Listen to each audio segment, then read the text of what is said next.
o que é a teoria Hebbiana. Alguém já ouviu falar aí na teoria Hebbiana, Hebbiana, não sei se pronuncia esse H ou não, mas o que é a teoria Hebbiana?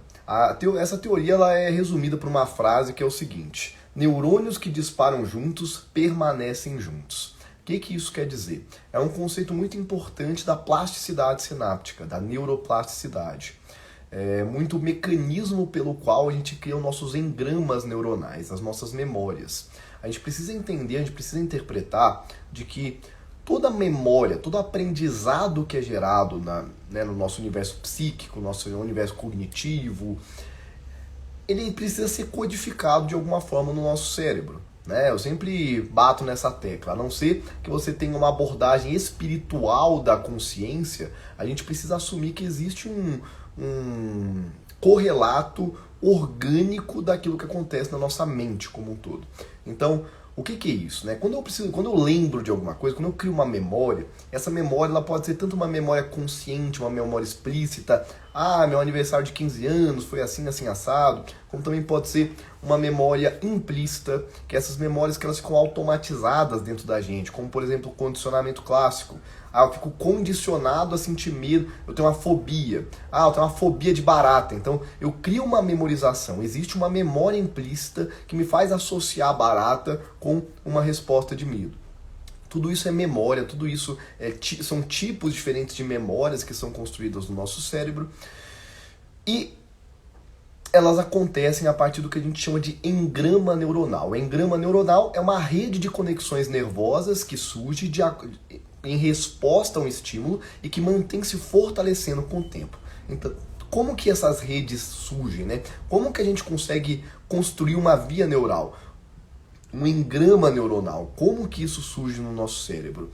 Bom, essa teoria Hebbiana ela traz uma explicação bastante plausível. Não é nem uma explicação, é muito mais uma observação lógica de como que as coisas se dão no nosso cérebro para poder criar as nossas memórias, para poder criar neuroplasticidade. Afinal, toda vez que você cria uma memória, alguma neuroplasticidade aconteceu, é ou não é? Se nós não tivéssemos a capacidade de neuroplasticidade, nós não teríamos como memorizar nada. Porque a memória ela acontece a partir das nossas vivências, é ou não é? Você não nasce já com as memórias que você vai ter ao longo da vida, não faz sentido nenhum. Então, quando eu nasci, meu cérebro ele não tinha memorizado o que ia acontecer na minha festa de 15 anos.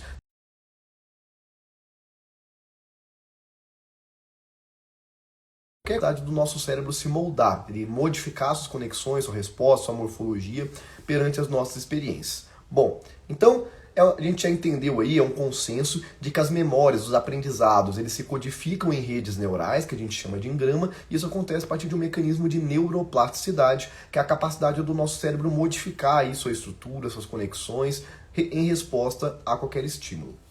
Aí o que a teoria Hebbiana ela traz? Essa frase de que neurônios que disparam juntos permanecem juntos. É basicamente o mecanismo, a forma com que a gente cria essas conexões estáveis no nosso cérebro. Então vou pegar um exemplo aqui, Eu sempre gosto de fazer isso da forma mais didática possível. Pode não ser 100% completa a explicação, mas mesmo que a gente dê uma resumida que traga de forma mais simples, vai ajudar vocês a entenderem isso.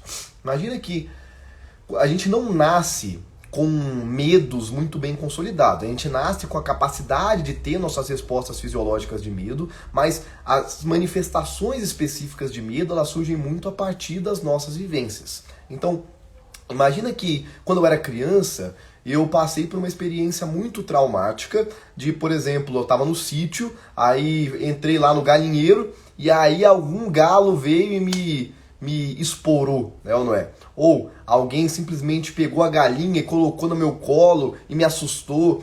Enfim, passei por alguma experiência traumática envolvendo galinha, envolvendo galo. Estou falando isso porque eu já atendi muitos casos de pessoas que tinham ornitofobia, fobia de aves como um todo, e a de galinha ela é até frequente. Então, nesse momento, o que aconteceu?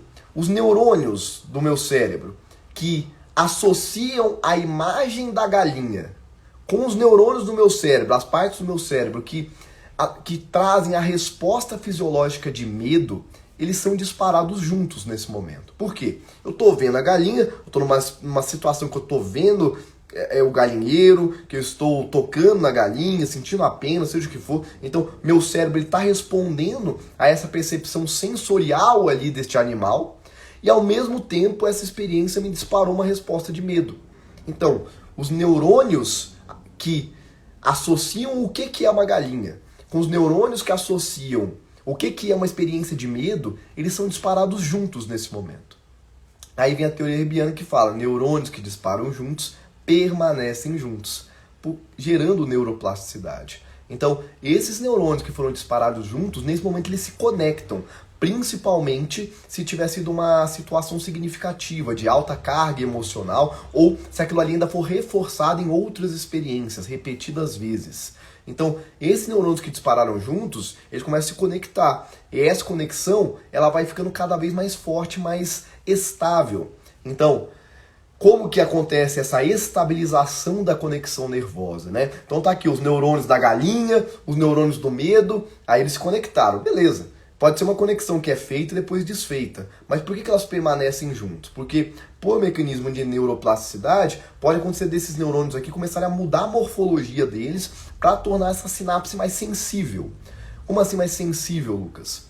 Eles podem acabar aumentando ali a quantidade de receptores, a quantidade de canais, a superfície de contato pode ser maior, fazendo com que seja mais fácil com que aquela sinapse ela atinja o limiar de ação. Para quem faz o curso de neurociência sabe o que isso significa, que é o que a gente fala lá no primeiro módulo, que é a gente precisa ter ali um disparo de certos neurotransmissores para poder gerar um limiar excitatório e aquele neurônio se ativar. Então, essas sinapses elas ficam mais sensíveis e com isso você passa a ter uma memória construída no seu cérebro. Então, resumo da história, teoria Hebbiana é isso. Neurônios que disparam juntos permanecem juntos. Se eu tenho em uma situação o neurônio X disparando junto com o neurônio Y, principalmente se aquilo ali for altamente reforçado, isso vai gerando neuroplasticidade, vai gerando uma memória no seu cérebro, tá? E é por esses mecanismos aí que a gente cria nossos traumas, nossos problemas. E é por esse mecanismo que a gente também consegue fazer um tratamento. Por exemplo, numa dessensibilização sistemática, em que você está ali fazendo o quê? Treinando o paciente a ficar tranquilo perante um objeto fóbico. Então, nesse momento que eu estou fazendo uma dessensibilização sistemática, o que eu estou fazendo? Estou gerando uma resposta de calma, relaxamento, tranquilidade e expondo o paciente por exemplo, a pessoa tinha fobia de sapo. Eu exponho ele ao sapo. O que eu estou fazendo nesse momento? Os neurônios do cérebro que representam o sapo são ativados junto com neurônios do cérebro relacionados ao relaxamento. Então, sapo, relaxamento, neurônios se conectam, neurônios que disparam juntos permanecem juntos. Aí eu vou gerando um novo aprendizado, vou gerando aí uma neuroplasticidade, tá bom? Pessoal, minha voz não está muito boa hoje. Acho que eu até coloquei lá nos stories. Ontem fiquei o dia inteiro no ar-condicionado, atendendo. Então, toma uma água aqui para ver se eu consigo chegar até o final da live.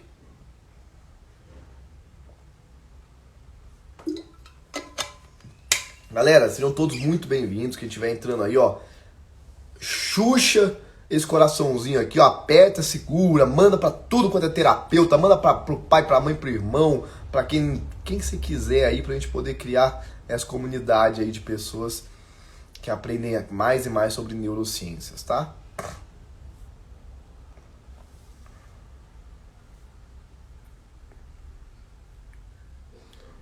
Vamos lá. Ó, chegou uma pergunta. Eu vou responder primeiro as perguntas que tinham chegado antes, depois eu chego aqui na que o Elias acabou de fazer lá também, com uma pergunta muito boa, tá? Vamos lá, essa aqui é da caixinha mais cedo. O que acontece no cérebro de quem tem o TEA, o transtorno do espectro autista?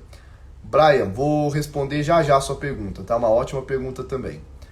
O que acontece no cérebro da pessoa que está ali no transtorno do espectro autista? Bom, o espectro autista ele é um transtorno do neurodesenvolvimento. O que significa neurodesenvolvimento? Transtorno do neurodesenvolvimento.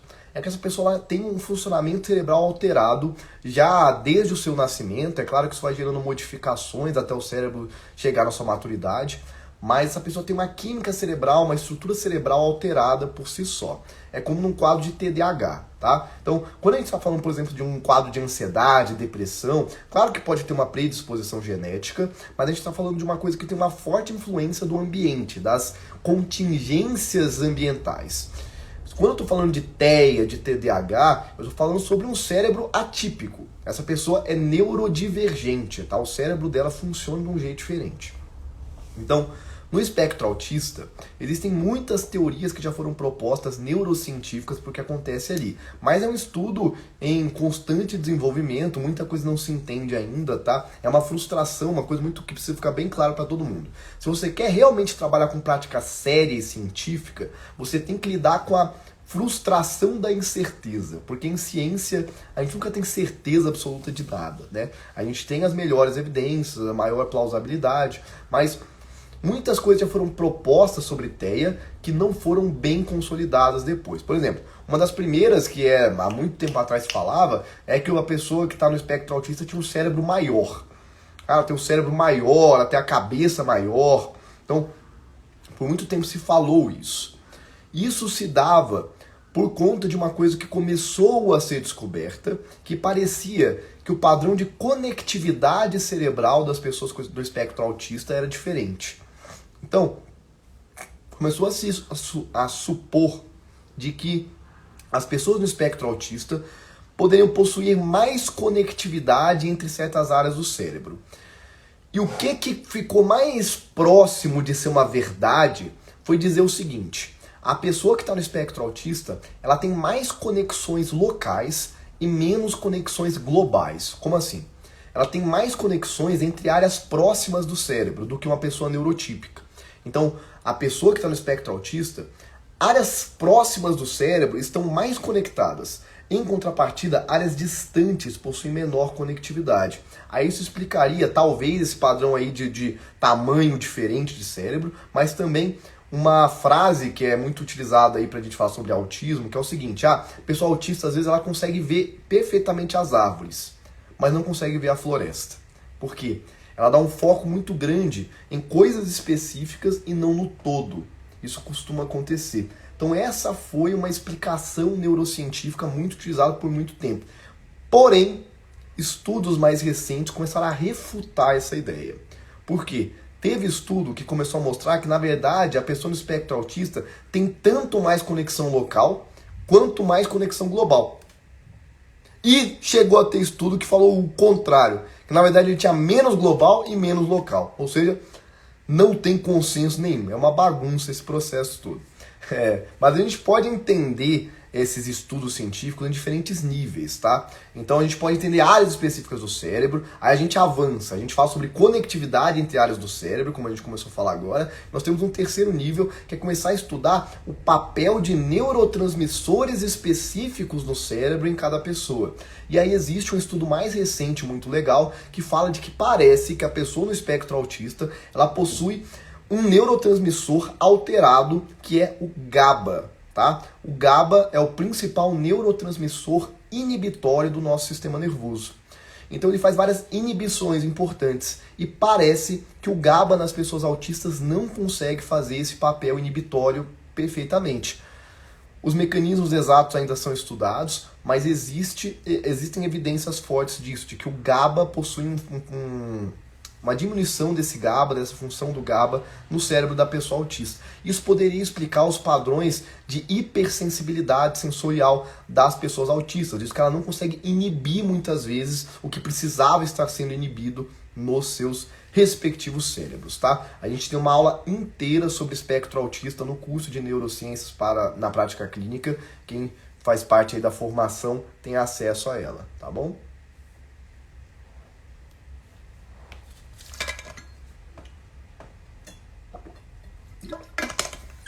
Galera, sejam todos muito bem-vindos à nossa live Tirar Dúvidas. Quem tiver pergunta pode ir deixando, eu vou responder umas que chegaram aqui, ó. O Brian Lopes, fala um pouco de atividade física e neurogênese. Excelente pergunta, Brian. A atividade física, ela é necessária para uma vida saudável. Não é uma questão do tipo assim, é bom. Hoje, o que as evidências, todas elas, desde neurocientíficas, a sua saúde cardiovascular, As teorias evolutivas, tudo aponta que o natural do ser humano é a atividade física. O sedentarismo é uma condição não natural. Então, se você está sedentário, você está contra a sua própria natureza. Porque o ser humano, ele evoluiu, ele se adaptou para ser um organismo que se exercita. E essa ideia da neurogênese, ela explicita isso muito bem. O que é neurogênese, pessoal? É a formação de novos neurônios. A formação de novos neurônios acontece majoritariamente ali durante o nosso desenvolvimento, infância, adolescência, mas ela continua na vida adulta, tá? Até pouco tempo atrás a gente achava que não. Mas hoje a gente sabe que mesmo na vida adulta, principalmente em dois lugares, que é no hipocampo e no bulbo olfatório, a gente continua tendo formação de novos neurônios. E essa formação de novos neurônios, ela é muito importante para a gente, porque permite um melhor detalhamento das nossas memórias, dos aprendizados, maior flexibilidade cognitiva. Então, e é considerado hoje um fator protetivo contra transtornos como a própria depressão. E a principal forma de estimular a neurogênese é a partir de atividade física, tá? Atividade física aeróbica, principalmente. Então, atividade física aeróbica, corrida, por exemplo, isso já foi bem estudado em ratos, tá? Ratos que correm estimulam a neurogênese fortemente. Então, se exercitar, principalmente no aeróbico, é a principal, é a melhor forma de estimular a produção de novos neurônios. Isso vai impedir aí doenças neurodegenerativas e te proteger contra diversos fatores, inclusive transtornos psiquiátricos. Então, hoje existe uma ligação muito clara e muito forte, com base em evidências, de atividade física com depressão, ansiedade. Ou seja, é claro que a gente não vai ser simplista, falar que você vai só fazer atividade física e acabou o problema da depressão da humanidade. Mas é uma questão muito forte aí, que tem uma relação muito forte, tá bom? Como a epigenética... Deixa eu só tomar mais uma água aqui, que minha garganta tá triste hoje. Vamos lá. Como a epigenética funciona? Boa pergunta. Deixa eu ver quanto tempo que eu tenho aqui. Como a epigenética funciona? Excelente pergunta, Fátima. Por quê? Muitas pessoas extrapolam a ideia da epigenética para pseudociências bastante problemáticas e perigosas, tá? Existe uma ideia que ela era muito difundida há um tempo atrás, ainda bem que hoje em dia já é mais raro ver isso acontecer, a galera falando sobre reprogramação de DNA. Muitas pessoas acabam associando de que o autoconhecimento, a terapia, ela mexe no nosso DNA. E que um bom processo de autoconhecimento, de terapia, poderia alterar o nosso DNA e fazer mudanças. Isso é uma extrapolação que biologicamente não faz sentido nenhum. Então, quando a gente entende a biologia básica e a neurobiologia principalmente, a gente começa a entender aí como que algumas coisas não fazem sentido. Mas a epigenética existe sim, ela acontece por um mecanismo bastante interessante, tá? O que é genética, pessoal? A genética ela fala sobre o nosso DNA. O nosso DNA, outros animais, outros seres, por exemplo, alguns vírus, eles possuem outro material genético, que é o RNA, mas nós possuímos DNA. Então, DNA é o nosso material genético, e a nossa genética, ela basicamente codifica para a nossa célula tudo que ela pode ou não pode produzir. Então, o DNA, ele basicamente tem a nossa programação inteira. Tudo que nós somos está programado no nosso DNA de alguma forma. Então, isso acaba trazendo, num primeiro momento, uma ideia de que nós somos 100% fadados à nossa genética. Então, se a sua genética é X, você vai ser X. Se a sua genética é Y, você vai ser Y. A epigenética mostra que não. Por quê? Embora o nosso DNA ele codifique tudo que a célula pode ou não pode produzir, o DNA ele não é 100% expresso o tempo todo. O DNA é uma molécula gigantesca, tá? Se a gente fosse pegar o DNA de cada uma das células e multiplicar por todas as células que a gente tem no corpo e esticar, teria DNA suficiente para a gente ir e voltar do Sol 67 vezes. Tá? Esse é um dado científico, você pode até pesquisar por aí para não falar que eu estou viajando na maionese. 67 vezes a gente conseguiria ir e voltar do Sol se a gente pegasse todo o DNA que a gente tem dentro do nosso corpo. Nossa, como é que cabe no corpo? Porque fica tudo condensado em cada célula, né? Então ela é uma molécula gigantesca, uma molécula enorme. E boa parte dessa molécula, ela não é expressa em genes. Os genes são as partes do DNA que realmente codificam alguma coisa. E boa parte desses genes, boa parte desse DNA fica escondida. É como se a célula ela só conseguisse ler uma parte do seu DNA. Aí o que acontece é o seguinte, os fatores ambientais, que é desde, vamos pensar questões mais fisiológicas, sua alimentação, dormir bem, dormir mal, remédio, substância que coloca para dentro, exposição à radiação, enfim, tudo quanto é coisa que você pode imaginar, como também trauma psicológico, né, trauma físico, tudo que acontece na nossa vida como um todo, vai alterando o ambiente intracelular. Ele também altera o que acontece dentro da célula. E com isso, ele pode acabar alterando o que vai ser mais ou menos expresso desse DNA.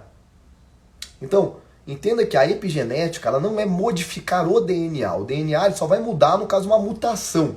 Igual quando uma pessoa tem um câncer, né? Que aí a gente tem um tumor, no caso, eu fiquei aqui muito exposto ao sol, não passei protetor solar, aí a luz ultravioleta penetrou a minha célula, mudou meu DNA, gerou uma mutação, aí começa a proliferar a célula para todo lado. Enfim, mutação geralmente é uma coisa deletéria, uma coisa ruim. Não é isso que a gente está falando. Então, fora essa situação, o DNA não se altera. O que altera é a expressão do DNA. É como que esse DNA está sendo mais ou menos expresso na célula, e isso é influenciado pelas contingências ambientais. Desde hábitos de vida, alimentação, exercício físico, isso, aquilo, remédio, como também trauma psicológico, trauma físico, tudo isso, tá bom?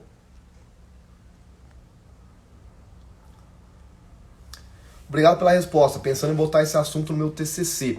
Por nada, Brian. É um excelente assunto, tá? Falar sobre neurogênese, exercício físico, é um assunto bem promissor aí e boto fé nesse TCC, beleza? Bom, deixa eu terminar de responder as perguntas que chegaram aqui, ó.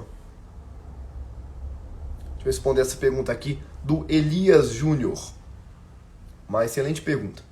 A serotonina chega ao cérebro pelos alimentos, sol e etc? Elias, o sol ele até pode ter algum efeito nisso por conta da conversão que ele vai fazer de uma forma muito indireta para a gente poder chegar a produzir serotonina, mas na verdade essa serotonina que ela chega na nossa corrente sanguínea, ela não vai necessariamente chegar no cérebro, tá? Por quê? É igual eu respondi hoje mais cedo nas caixinhas, aquela ideia de que 90% da serotonina é produzida no intestino. O grande problema é que essa serotonina aí dos nossos alimentos, essa serotonina que é produzida no intestino e tudo mais, ela não chega no cérebro por conta da barreira hematoencefálica.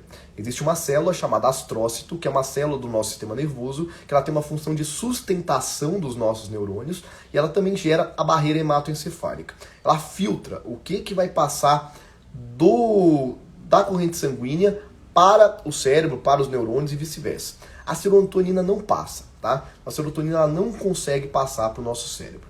Então, se a serotonina não consegue passar para o nosso cérebro, essa grande maior parte da serotonina, ela não é utilizada diretamente lá para poder gerar os nossos processos cognitivos, emocionais e tudo mais, tá? Justamente por isso, Elias, até uma reflexão importante que a gente tem que ter é a seguinte: se a pessoa que ela tem depressão, cogita-se que ela possua baixa disponibilidade de serotonina, por que a gente só não injeta serotonina nas pessoas? Por que a gente não vai lá, faz uma injeção de sangue, né? Esqueci o termo que a gente utiliza. E a gente só não coloca na corrente sanguínea daquela pessoa mais serotonina? Por que a gente não faz isso? Porque o problema não necessariamente é a quantidade de serotonina. A serotonina ela tem um monte de papéis importantes no nosso corpo, não só para poder gerar aí os aspectos emocionais. A serotonina vai ter várias funções no nosso corpo. E quando a gente fala sobre humor deprimido, anedonia e tudo mais, Na verdade, a gente está falando sobre a baixa disponibilidade desse neurotransmissor na fenda sináptica dessas áreas do cérebro. Então a gente não está falando necessariamente que a pessoa tem pouca serotonina. A gente está falando que a pessoa tem pouca disponibilidade dessa serotonina onde ela tinha que estar. Entendeu? Se eu simplesmente aumento a quantidade de serotonina, não necessariamente isso resolve o meu problema. Eu preciso fazer com que chegue serotonina na área certa do meu cérebro. É por isso que o que os psicofármacos, os antidepressivos fazem? Eles não aumentam a quantidade de serotonina. Eles impedem a serotonina de ser recaptada da fenda sináptica, fazendo com que ela fique mais tempo na fenda sináptica dessas áreas do cérebro. Então, eu tô aqui, ó, imagina que eu tô falando de uma área do cérebro aí associada ao prazer, à felicidade, à alegria, tá? Aí aqui tem um neurônio que ele é ativado pela serotonina. Aí tá aqui esperando chegar a serotonina, aí chega o neurotransmissor que tá fazendo sinapse com esse, libera a serotonina aqui. Aí a serotonina é utilizada, beleza? Depois disso, o que o neurônio que liberou a serotonina faz? Ele degrada e recapta a serotonina de volta. Então, o que o antidepressivo faz? Ele impede a serotonina de ser recaptada, para ele ficar mais tempo ali na fenda sináptica. Se essa serotonina não está sendo recaptada, eu começo a ter acúmulo de serotonina aqui na fenda sináptica. Então, é por isso que a gente não cogita aumentar a quantidade sanguínea de serotonina na pessoa. Porque o alvo não é esse. O alvo é aumentar a quantidade de serotonina na fenda sináptica das áreas do cérebro que está faltando. É basicamente isso, tá? Espero que tenha respondido aí a pergunta. Perguntas bastante válidas.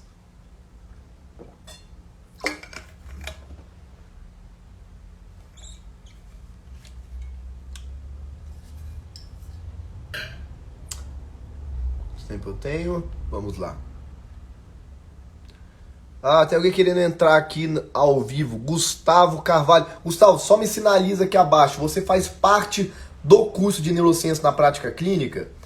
Só me sinaliza aqui que se sim, aí eu vou te chamar para poder fazer parte, que eu sempre chamo algum aluno para poder fazer parte aqui ao vivo comigo em vídeo, tá bom? Se você já fizer parte, eu vou te convidar para vir aqui participar em vídeo comigo. Enquanto isso, eu vou responder a última pergunta da caixinha aqui, ó.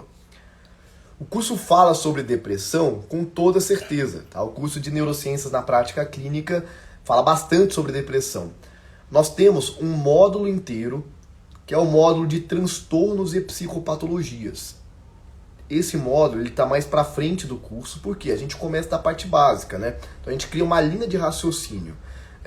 Um grande problema aí de muitos terapeutas é que eles acham que eles podem ir direto à parte mais aplicada possível.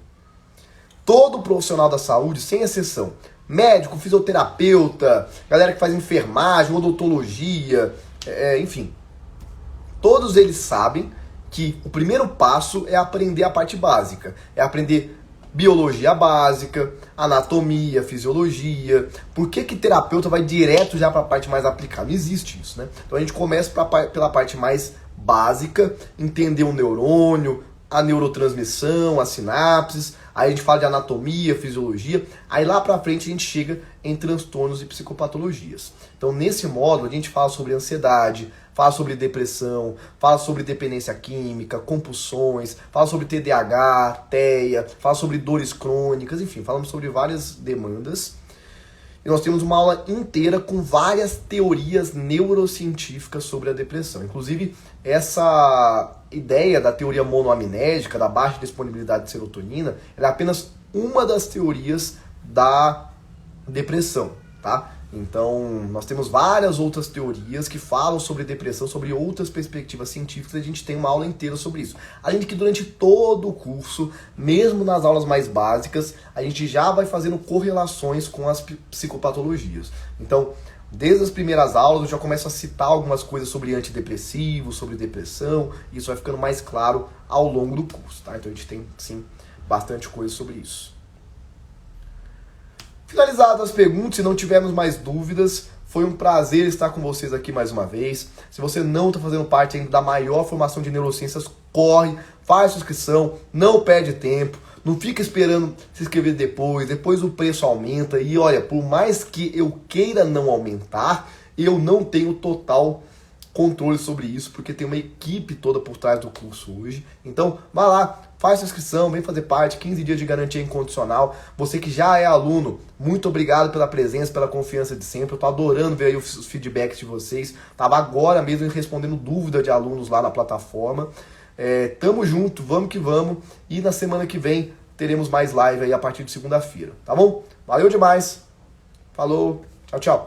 Talvez na segunda-feira a gente não tenha live, talvez a gente mude o horário da live, porque eu não posso dar spoiler, mas vou estar participando de um programa de televisão. Então, eu acredito que não dá tempo de fazer live nesse horário. Mas a gente vê aí o que a gente faz, eu comunico com vocês, beleza?